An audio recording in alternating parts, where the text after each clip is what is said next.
बाके बिहारी तेरी आरती गाऊं प्यारे तुमको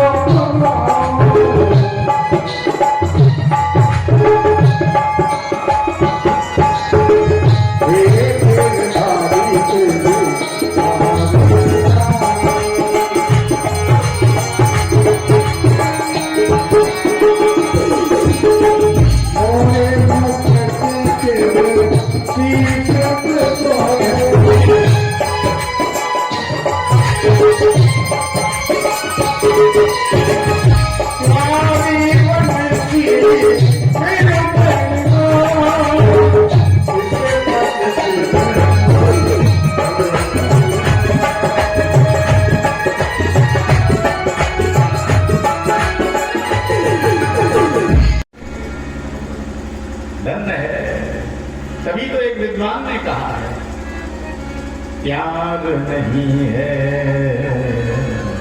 स्वर से जिसको वो मूर्ख इंसान नहीं है। जय हो व्यास जी महाराज की जय हो सब संतन की जय हो ब्रह्म ऋषि की जय हो सब भगतन की जय हो स्वस्ति श्री गणेशाय नमः। परात्पर अखिलेश्वर अकारण करुणा करुणालय भक्तवांछा कल्पतरु तरितित वीरेंद्र पीतांबरधारी भगवान बालकृष्ण लाल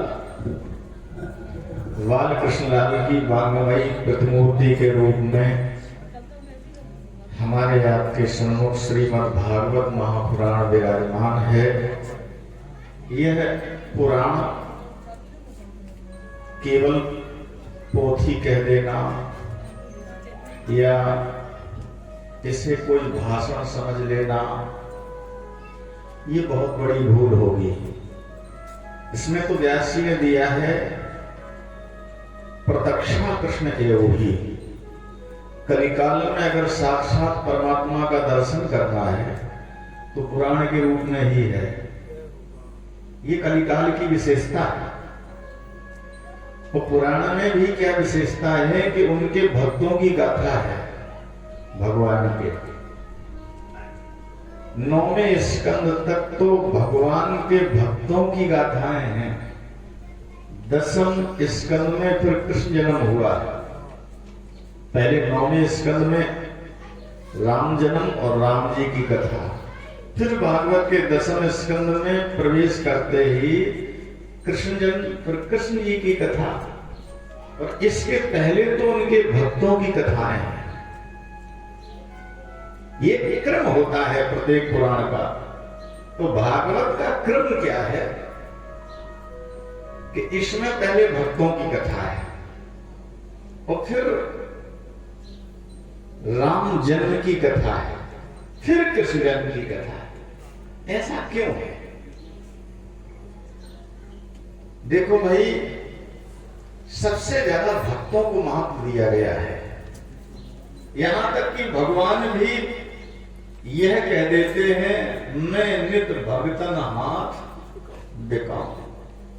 भक्त कहे सो करूं निरंतर, बेचे तो बिक जाऊं।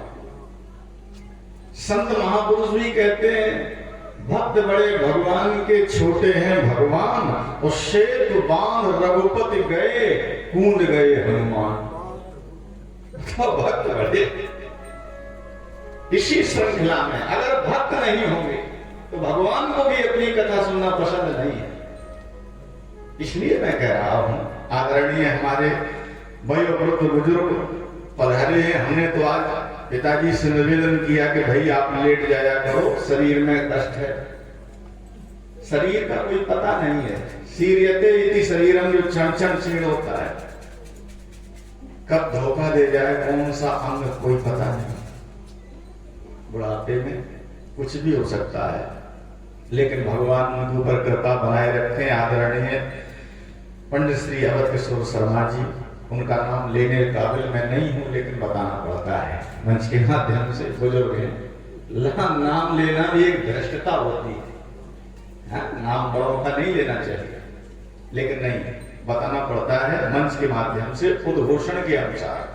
आदरणीय श्री रामकृष्ण शर्मा जी और हमारे परीक्षित के पद पर विराजमान नम्रता जी, जयनारायण जी और छोटे बड़े दोनों भैया हैं, श्लोक और सक्षम। कल मैं कुछ त्रुटि कर गया था बोलने में जल्दी जल्दी, तो चलो मैं आपको पुनः अपनी त्रुटि संभाल लूंगा। एक नाम मैंने गलत बोल दिया था, सुनील नाम की जगह पर हमने सुशील बोल दिया था, जो विधायक प्रतिनिधि हैं। हम क्षमा चाहते, त्रुटियां हो जाती हैं, बड़े बड़े लोगों से होती है। अच्छा, तो मैंने जैसा उल्टा सीधा लिखा था वैसे बोल दिया। आइए, आदरणीय हमारे जो नौचंडी और श्रीमद् भागवत महापुराण का मूल पाठ कर रहे हैं, वो विद्वान लोग अंदर अपने कार्य में संलग्न हैं। बहुत दत्त चित्त से, बहुत मेहनत से, विधि विधान से कार्य कर रहे। आदरणीय पंडित श्री देवेंद्र मिश्र ये भागवत पाठ कर रहे। आदरणीय पंडित श्री देवेंद्र पुरोहित जी, दोनों लोग कौंस के ही निवासी हैं, नौचंडी पाठ इत्यादि पूजन सब कुछ संभाल रहे हैं। हमारे समस्त सहयोगी लोग श्री हरिश्चंद्र गोस्वामी जी और श्री श्याम बाबू तिवारी जी, आदरणीय श्री चाहिए। अगर कोई बीपी का मरीज है तो प्राणायाम उसके लिए ज्यादा नहीं बताया गया। बीपी हाई का है अगर तो नहीं करना चाहिए,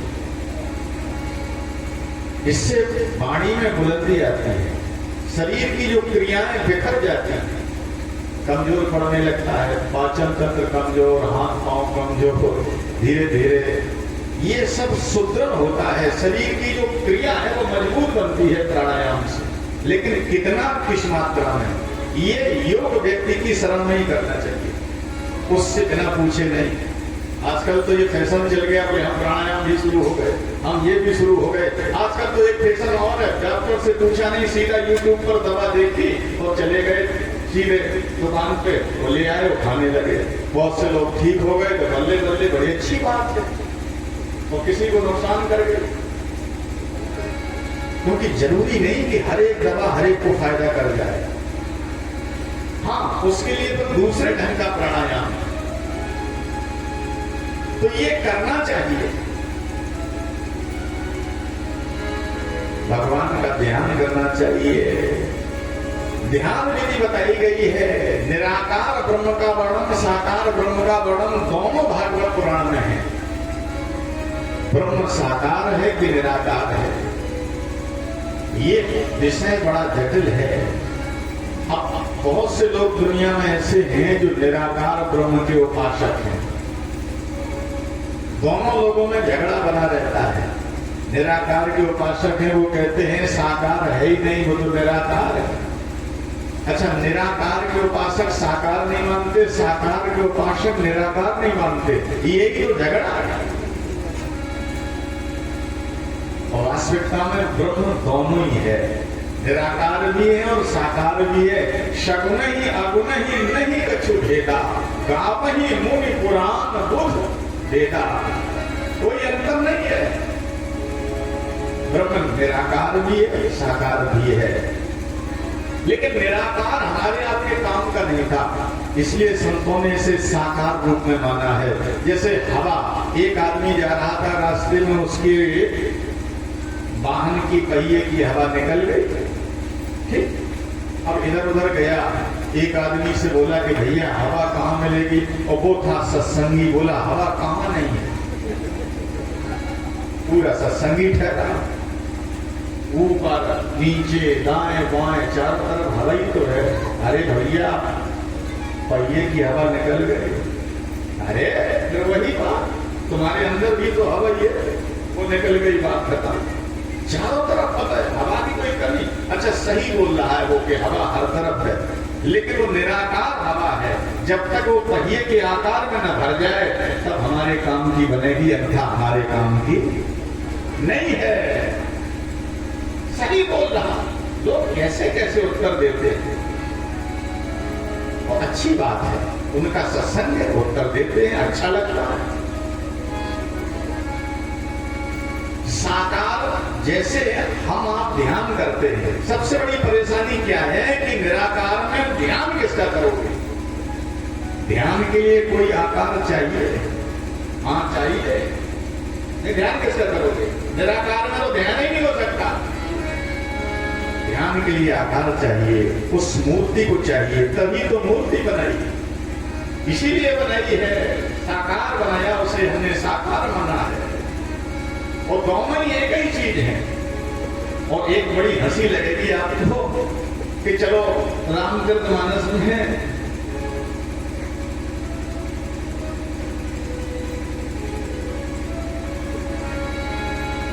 रावण की पत्नी मंदोदरी और रावण के गुरु शंकर जी, अब विचार करना, शंकर जी ने ब्रह्म को निराकार बनाया है। कौन है? रावण के गुरु जी हैं शंकर जी। तो ब्रह्म को क्या बता रहे? बोले बिन पग चलई सुनई बिन काना, कर बिन कर्म करई विधि नाना, आनंद रहित मुख नहीं सकल रस भोगी, बिन वाणी वक्ता पण जोगी, तब बिन परस नयन बिन देखा, कृषि ग्राम बिन बास अशेषा। अब विचार करना, निराकार बता दिया। अब मंदोदरी समझा रही रावण को, किसकी बात काट रही? अपने पति की? बोले नहीं, पति जी के गुरु जी की। किसकी काट रही?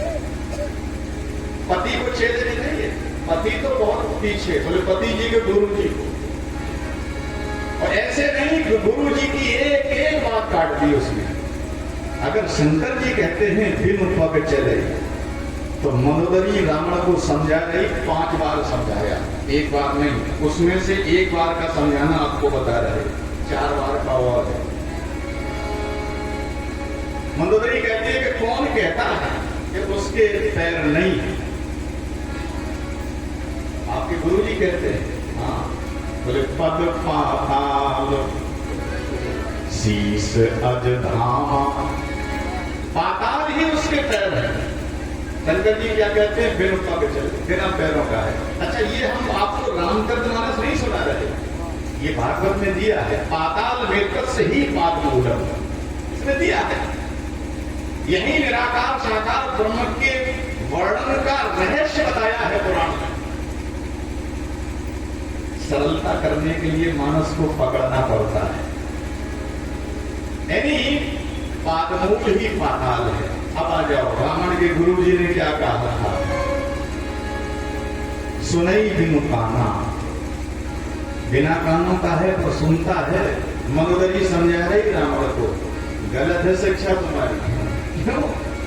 श्रवण दिशा 10 वेद बखानी, दिशाएं ही उसके काम है। कौन कहता कि काम नहीं? हमारे गुरु जी ने समझाया। मारुत श्वास, इधर शंकर जी ने कहा था बिन वाणी वक्ता बड़ जोगी, वाणी नहीं है। बोले निगम निज वाणी, अरे वेद ही परमात्मा की वाणी है। कौन कहता है कि बिना वाणी का? एक एक निराकार ब्रह्म के 8 लक्षण जो शंकर जी ने बताए हैं, एक एक लक्षण को काट के अलग कर दिया मंदोदरी ने, क्योंकि साधारण नहीं है मंदोदरी।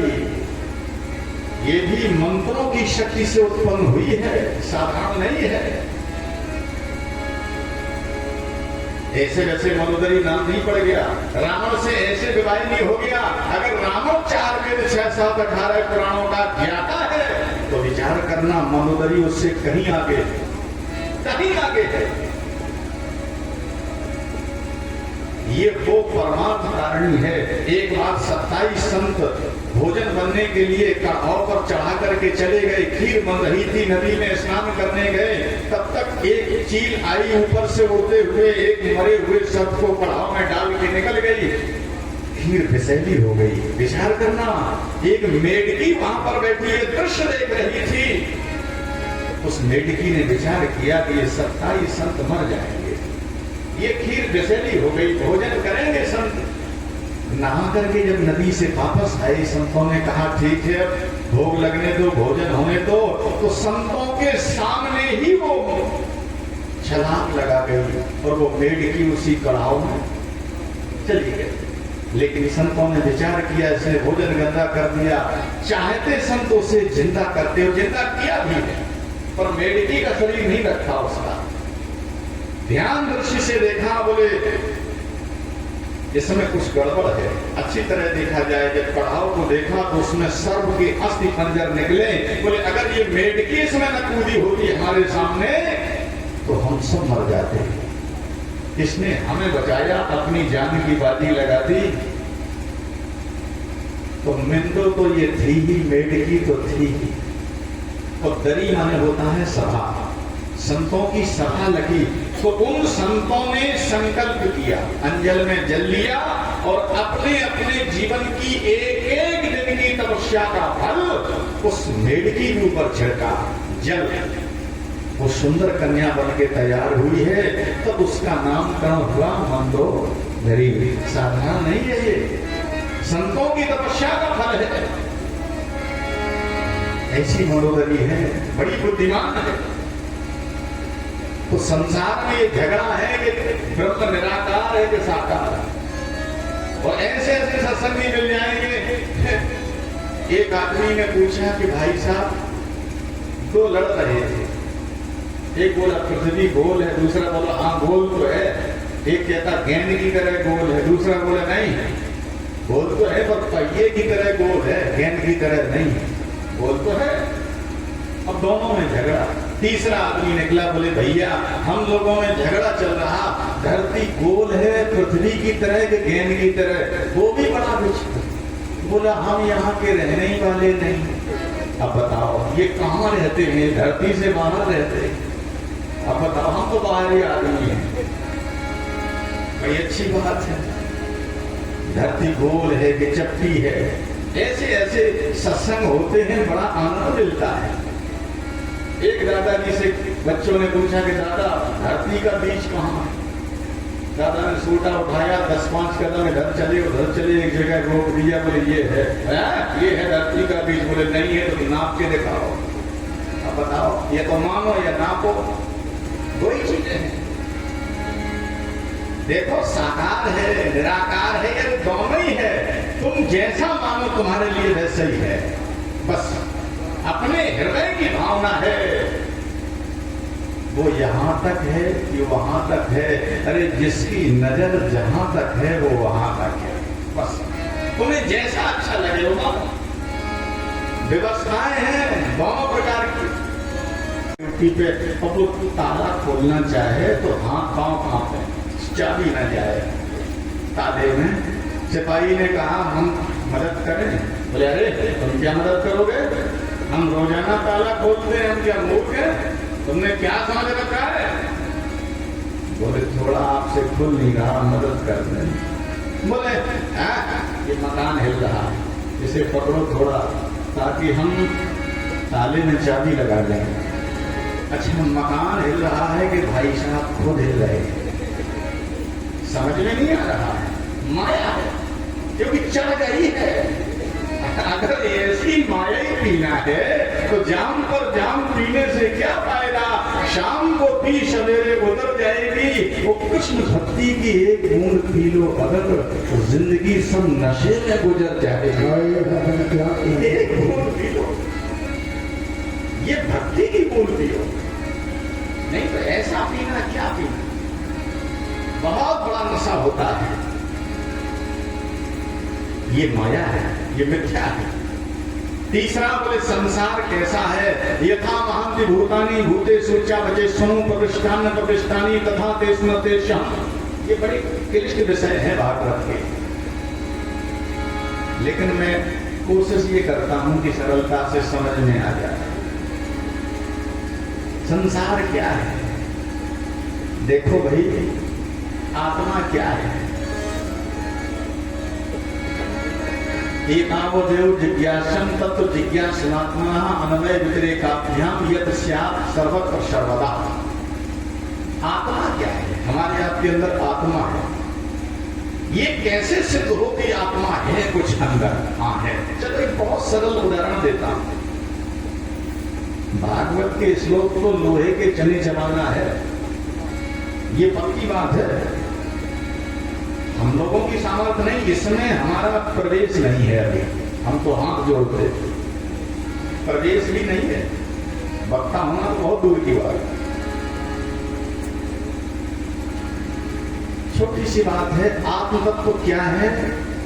जैसे आपसे कोई ये कहता है या आप खुद कहते हैं हमारा हाथ, कोई कहे ये क्या है, बोले ये हमारा हाथ है। आप खुद कहेंगे ये हमारा हाथ है। ये क्या है, बोले ये हमारा सीना, ये बोले हमारा सर, ये बोले आंखें, बोले हमारे ये कान, ये हमारे पांव, ये पेट, पीठ। तुम यही कहोगे ये हमारे, और यहां तक कहोगे ये हमारा शरीर है। इसका मतलब तुम हाथ नहीं हो, तुम कान नहीं हो, तुम शरीर नहीं हो, तुम वही हो जो अंदर बैठे हो कह रहे कि हमारा। तुम इसके अंदर जो बैठे हो, तुम वही बोलता है कि हमारे हाथ पांव, हमारा शरीर। वो कुछ अलग है, वो अंदर है। वही आत्म तत्व ये परिचय देता है कि मेरा शरीर, मेरे हाथ पांव, क्योंकि वो हाथ पांव नहीं है, वो अलग है, वो हमसे अलग है। धन है, वही तो आत्म तत्व है। बोलता ही बोलते के संग है, बोलते में बोलते का रंग है। बोलता के बोलते से अगर बोलता ही जाता रहा तो बोलता का बोलते से बोल फिर क्या नाता रहा। जैसे यहाँ दृष्टांत है भागवत का। आत्मा क्या है? जैसे माला देखी होगी आपने, तो माला के प्रत्येक बुरियों को अगर कंट्रोल में रखता है तो धागा रखता है। अगर धागा निकल जाए तो मोती बिखर जाएंगे, माला के बुरिया बिखर जाएंगे। इसी तरह धागा के रूप में अंदर आत्मा है। माला से धागा हटा दिया, मोती बिखर गए। ऐसी आत्म तत्व रूपी धागा निकल गया, जीव बिखर गया, गिर गया, बर्बाद हो गया, खत्म हो गया। विचार करना, और उस धागे से अगर चाहें तो दूसरी माला भी बनाई जा सकती है। यानी आत्मा तो करता क्या है, जैसे एक शरीर छोड़ दिया तो अपने कर्मानुसार दूसरी योनि में चला जाता है, उससे दूसरा शरीर प्राप्त हो जाता है, वो फिर से नया शरीर धारण कर लेता है। पाषांच जीर्णानि यथा विहाय नवानि ग्रहणाति नरोपराणि। ये आत्म तत्व है। तो संसार क्या है, आत्मा क्या है, माया क्या है? भगवान नारायण ने सृष्टि का ज्ञान कराया ब्रह्मा जी को, और ब्रह्मा जी ने सृष्टि का विस्तार किया है। अब यहाँ छोटी सी कथा पूछी है। राजा परीक्षित ने सुखदेव जी से कहा है, तो सुखदेव जी ने बताया है तो भक्तों के मिलन का प्रसंग, यानी भक्त बन जाओ। तो दो भक्तों के मिलन का प्रसंग है। पहले विदुर उद्धव के मिलन का प्रसंग है, फिर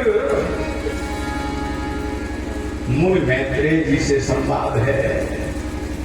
हरिद्वार में विदुर जी का, तो पहले यमुना के किनारे विदुर और उद्धव मिले। और जब दो भक्त मिल जाते हैं तो बातें भगवान की करते हैं। दोनों भक्तों ने कहा हमें अभिमान नहीं करना चाहिए, एक दूसरे से मिले। एक बड़ा सुंदर दोहा आता है, जब भक्त मिलते हैं तो 4 मिले 64 खेले 20 रहे करजोर। हरिजन से हरिजन मिले तो बिहसे 7 करोड़। यानी भगवान के भक्तों से जब भगवान के भक्त मिलते हैं तो उनके बिहसे 7 करोड़ रोमे प्रबंधित हो जाते हैं, रोमांच हो जाता है। 4 मिले हाथ मिला के मिलते, 2 इनके 2, 64 खेले 32 उनके, दांत हंस करके मिलते 32 उनके। ऐसे भक्तों का मिलन होता है। तो दोनों भक्तों ने भगवान की चर्चा की है। तन के तनक गर्भ नहीं करने। उद्धव जी विदुर जी को हृदय से लगा के लिपट जाते हैं, कहते हैं भैया आनंद में हो, और एक दूसरे से हृदय लगाकर मिलते हैं। तन के तनक गर्भो नहीं करने, एक दिन सबको मरने। जौनो जिए जुगल जोड़ी से, बुरे पे पग नहीं धरने। एक दिन सबको मरने और हार लिख दई विधाता, जो टारने नहीं करने ईश्वर कहत एक दिन सबको लकड़ी के संग जरने। हाँ जनो जिए जुगल जोड़ी सो होरे पग नहीं धरने, कौन हार लिख दई विधाता, तनिके तनक गर्व नहीं करने।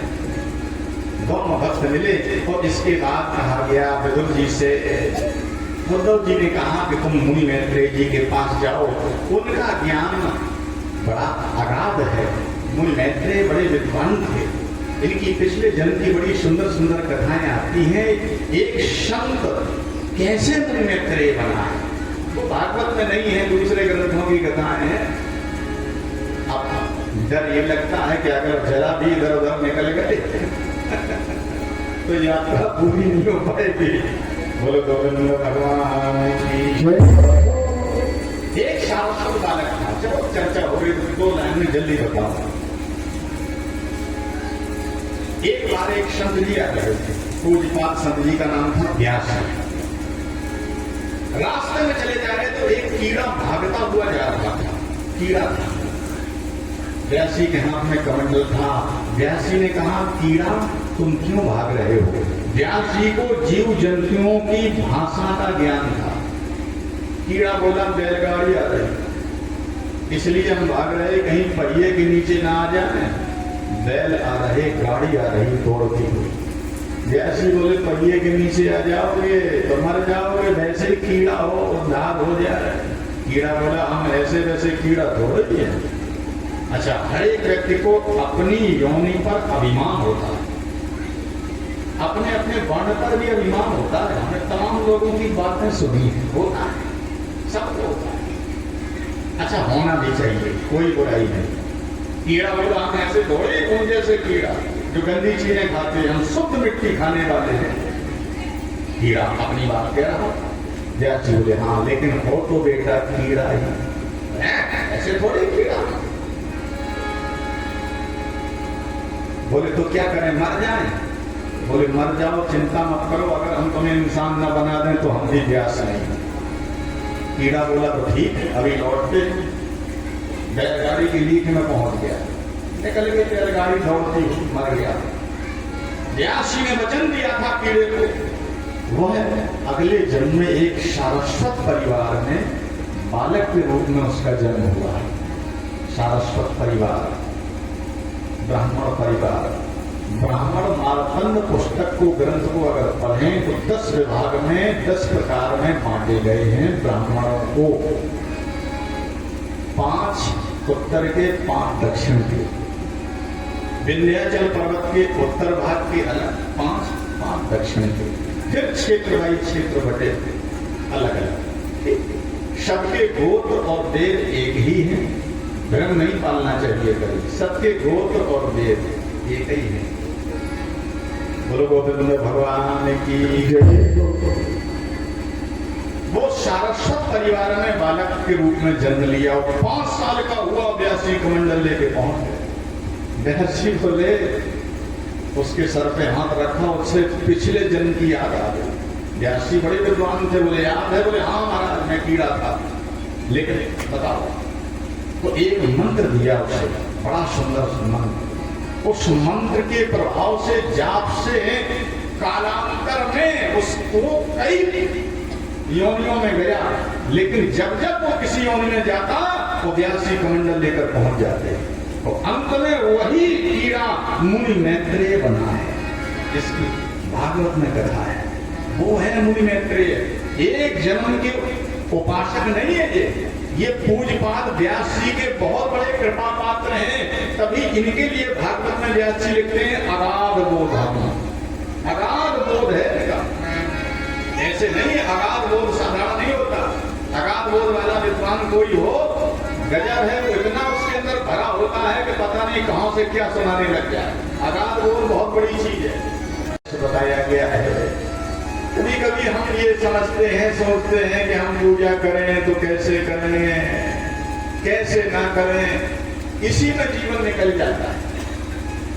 तो देखो इतने देवी देवता सनातन धर्म में क्यों हैं? कहीं देवी जी हैं, कहीं शंकर जी हैं, बांके बिहारी हैं, हनुमान जी हैं, बहुत से देवी देवता हैं। ये इसलिए अलग अलग हैं कि भगवान ने यानी संतों ने विभाग अलग बना दिए थे। अगर आपको धन चाहिए तो देवी मायां तु श्री तेजस कामो विभाग सुन, वसु कामो वसुम रुद्रान, वीर्य कामोथ वीर्यवान। अगर तुम्हें धन चाहिए तो लक्ष्मी जी की पूजा करो। ये विभाग बनाए गए अलग अलग। धन चाहिए लक्ष्मी जी की पूजा करो, बल चाहिए तो रुद्रों की पूजा करो, बजरंग बली की। अगर ताकत चाहिए तो बजरंग बली की पूजा करो। पति पत्नी में प्रेम बनाए रखना है, शंकर पार्वती आदि आदि अलग अलग। अब हमें आपको सब कुछ चाहिए, एक से काम थोड़ी बनता है। बोले शरीर में सुंदरता भी चाहिए, घर में संपत्ति भी चाहिए, वो सब कुछ चाहिए, वो अंत में मुक्ति भी चाहिए। अकामः सर्व कामो वा मोक्ष कामो उदारधी, तीव्रेण भक्ति योगेन यजेत पुरुषं परम। अकाम सर्व कामो वा मोक्ष काम उदारधी। अगर हमें बल भी चाहिए, सुंदरता भी चाहिए, धन भी चाहिए, मुक्ति चाहिए, संतान अच्छी चाहिए, सब कुछ चाहिए, तो नारायण का भजन करो, अंत में मुक्ति मिल जाएगी। एक ही को पकड़ लो। ये विभाग अलग है, लेकिन ऐसा मत सोचो कि हमने शंकर जी को पूजा है तो हमें वो चीज नहीं मिलेगी जो दुर्गी मैया देती है। अरे वो भी मिलेगी। मन तुम्हारा जहां लग जाए बस वहीं भजन करो, उसी ढंग से करो। जरूरी नहीं है कि सबका मन राम जी के चरणों में लगे या कन्हैया के चरणों में लगे। किसी को कोई मूर्ति कोई रूप अच्छा लगता, किसी को कोई रूप अच्छा लगता है,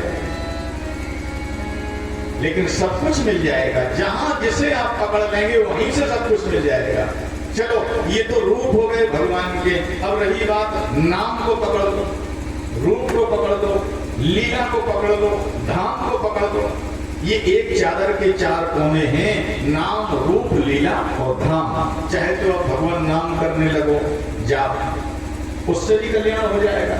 चाहे दर्शन करने लगो मंदिर में जाके रूप का, उससे भी कल्याण होगा। लीला उनकी सुनो देखो, उससे भी कल्याण होगा।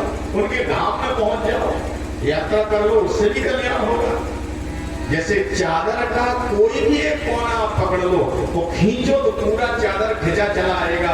चार कोने में एक पकड़ लो तो तीन अपने आप खिंचाएंगे कि नहीं। इसी तरह नाम रूप लीला था, किसी से भी जुड़ जाओ कल्याण हो जाएगा।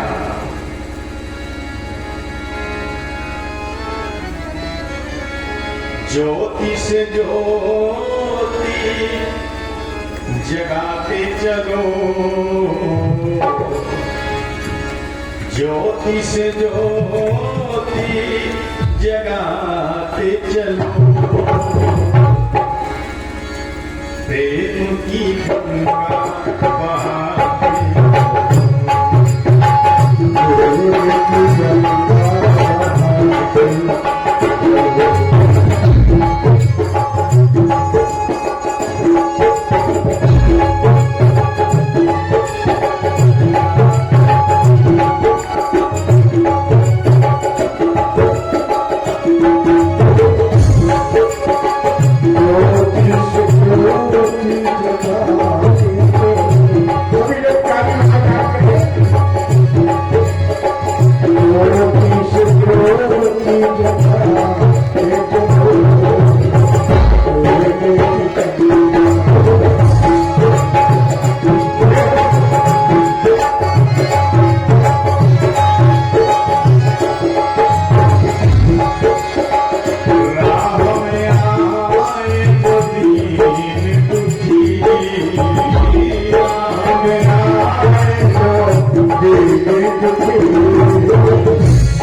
धरती को स्वर्ग बना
मृदंगी घोट घोट के बजाते श्री राम जय राम जय जय राम श्री राम जय जय राम श्री राम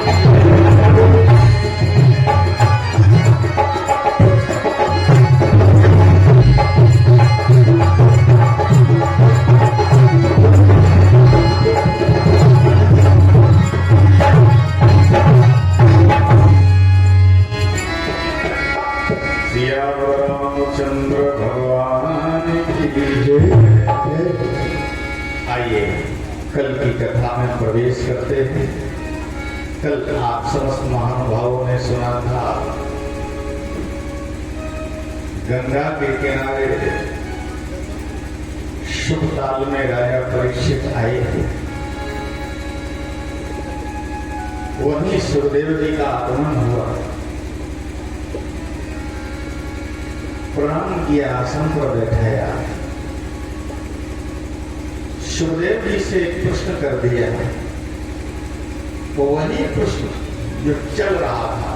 संतों से पूछा था कि जिसके जीवन के मात्र 7 दिन शेष बचे हैं, उस मरीमान व्यक्ति को, मरने वाले को क्या करना चाहिए। तो सुखदेव जी को राजा परीक्षित का प्रश्न इतना सुंदर लगा, इतना सुंदर लगा कि स्तुति नहीं की, राजा की प्रशंसा पहले की। भक्त की प्रशंसा करनी चाहिए। सुखदेव जी कहां से प्रारंभ हो रहे? प्रशंसा से। क्या कहा? वरियाने सते कृष्णा कृतो लोकहितं नृप आत्मजित सम्मता पुंसा श्रोतव्याति सूया परा। वरियाने सते कृष्णा। राजन, आपका प्रश्न बड़ा सुंदर है और आपने जो प्रश्न किया है कृतो लोक हितम, लोक हित में किया है। अच्छा, प्रश्न कई प्रकार के होते हैं। अगर जिज्ञासा के लिए कोई प्रश्न करता है तब तो बहुत अच्छा है। प्रश्न तो परीक्षक भी करता है, परीक्षा के लिए नहीं, जिज्ञासा के लिए। तो जहां जहां ऐसे प्रश्न किए गए जो प्रश्न लोक हित में थे, वहां प्रश्नकर्ता की बड़ी प्रशंसा हुई है। तो रही कभी ज्यादा सेटिंग नहीं बन रही है, कर ले जैसी बनाओ। बोलो गोविंद भगवान की जय, हनुमान जी महाराज की जय। थोड़ा बॉक्स बढ़ाए लो, थोड़ा ज्यादा बन गई तो रही, थोड़ा बार बार। जय जय श्री राधे। बस बस बस। हरिओम हरिओम। जय जय श्री राधे। थोड़ा थोड़ा देना, बार बार ज्यादा। जय जय श्री राधे। हरिओम हरिओम। जय जय श्री राधे। जय जय श्री राधे। राधे राधे। हनुमान जी महाराज की जय जय।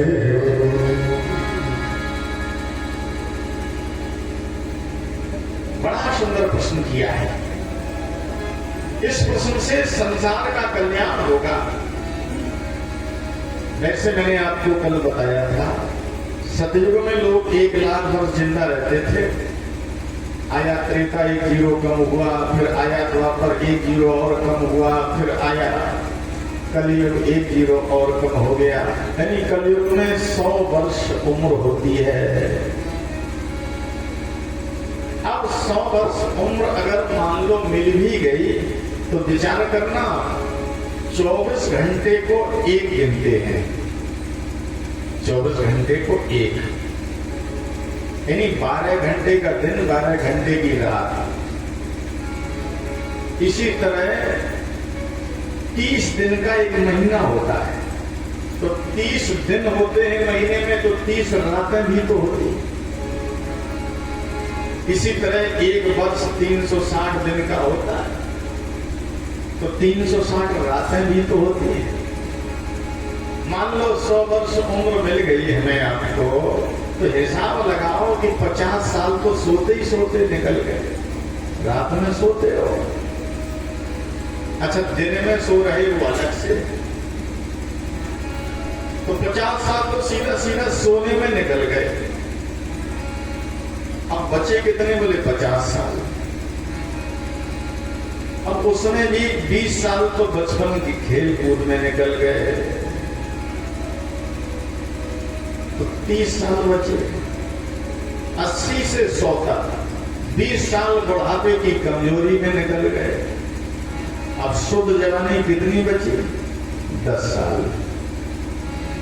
अब इस 10 साल में विवाह हुआ, बेटे हुए, बेटियां हुई, बेटों का विवाह, बेटियों का विवाह, ये करो वो करो, सब कुछ किया।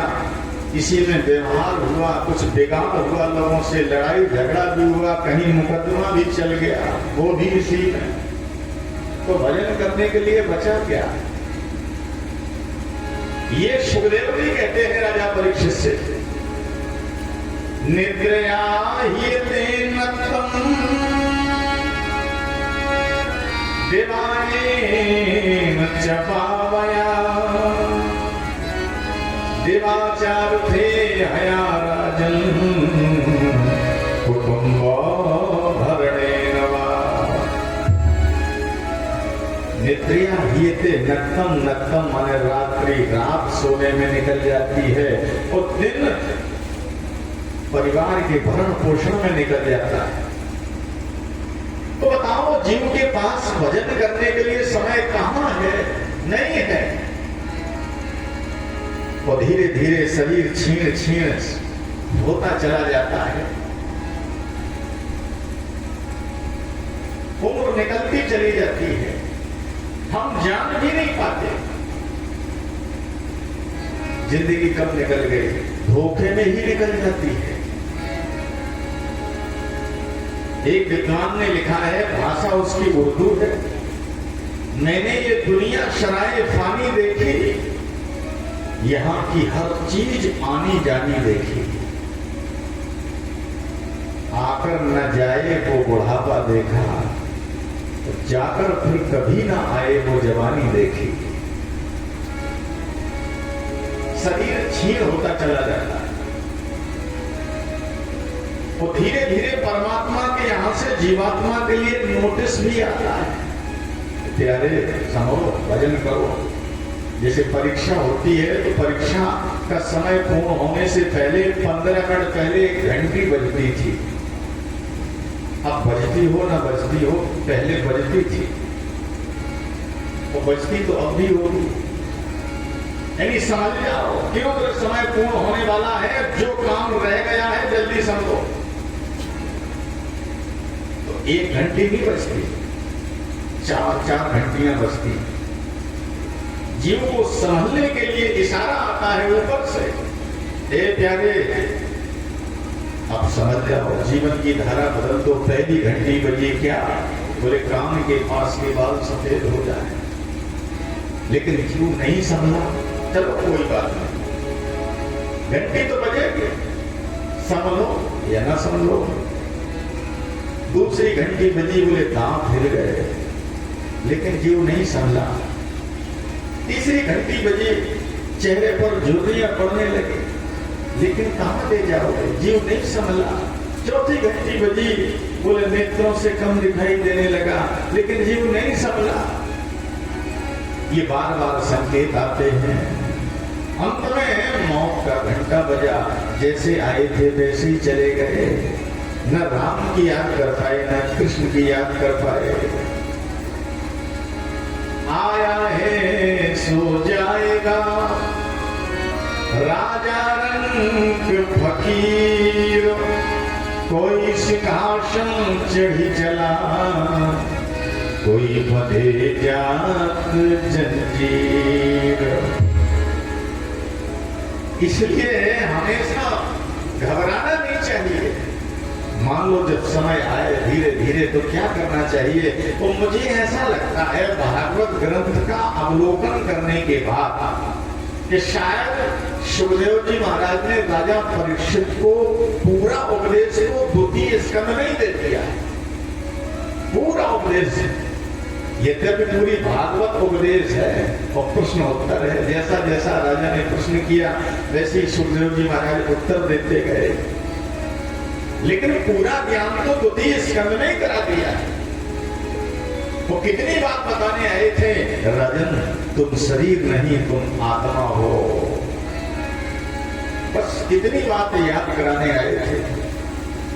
राजा का मौत से भय छूट जाए, बस इतना बताने आए थे। तो सबसे पहले घबराना नहीं चाहिए, आसन को जीतना चाहिए। आसन को जीतने का मतलब है कि एक आसन बहुत देर तक बैठने का अभ्यास करो। जितासनो जित श्वासो जित संगो जिते क्रिया स्थूले भगवतो रूपे मनः संधारये धिया। जितासनो जित श्वासो, आसन को जीतना, प्राणायाम के माध्यम से श्वास पर काबू पाना। अच्छा, प्राणायाम ये लाभकारी चीजें हैं। पूरक रेचक कुंभक करना, दाईं नासिका से श्वास खींचना, रोकना अंदर, इसके बाद बाईं से निकालना, फिर बाईं से खींचना, फिर दाहिने से निकालना, इसे पूरक रेचक कुंभक बोलते हैं। लेकिन इसको बिना जानकार के अपनी तरफ से नहीं करना चाहिए। इसका जानकार हो प्राणायाम का, उससे सीखना चाहिए। क्यों?